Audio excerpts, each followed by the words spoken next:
কবিগুরুর মতো আমিও বলতে পারি, স্টল বসেছে শনিবারে ফোয়ারার ধারে ম্যানচেস্টারে।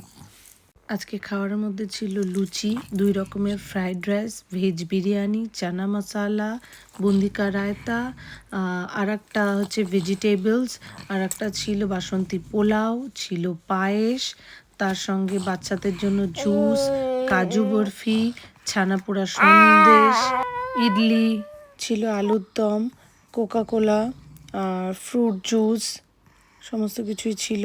আপনারা দেখতেই পাচ্ছেন প্রচুর ধরনের রান্না হয়েছে, এত রান্না হয়েছে সবাই তৃপ্তি করে খেয়েছে।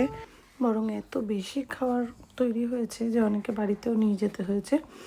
আর মানে প্রত্যেকটা রান্নাই খুব সুস্বাদু, বারবার বলতে ইচ্ছা করছে সেটা।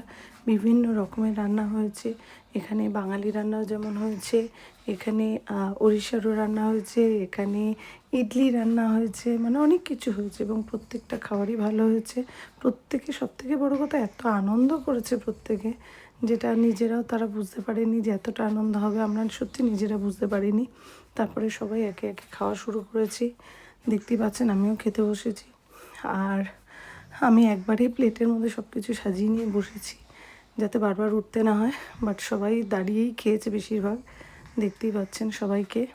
এই খাবারের মধ্যে ছিল, আমি একবারে নিয়েছিলাম বলে, আর ওরা আলাদা আলাদা করে বারবার নিচ্ছিল, কারণ ওরা দাঁড়িয়েছিল, ওদের অসুবিধা হয়নি। তবে এই সকলের সঙ্গে খাওয়াটা বা একসঙ্গে থাকাটা যে একটা আলাদা আনন্দ, এটা যারা করে না তারা বুঝবে না, বাট যারা করে তারাই একমাত্র ফিল করতে পারবে। একা একা সেই আনন্দটা হয় না যেটা সকলের সঙ্গে হয়। এখানে দেখুন আমার মেয়ে ওয়েট করছে ওকে কখন দেওয়া হবে, কিন্তু আসলে ওকে তো এটা দেওয়া হবে না, সেটাও জানে না। সোজা রাতের মতো করে উল্টো রোদটা আমাদের দারুণ দারুণ কাটলো। এইভাবে আজকের দিনটা শেষ হলো, আগামী বছরের অপেক্ষা রইল।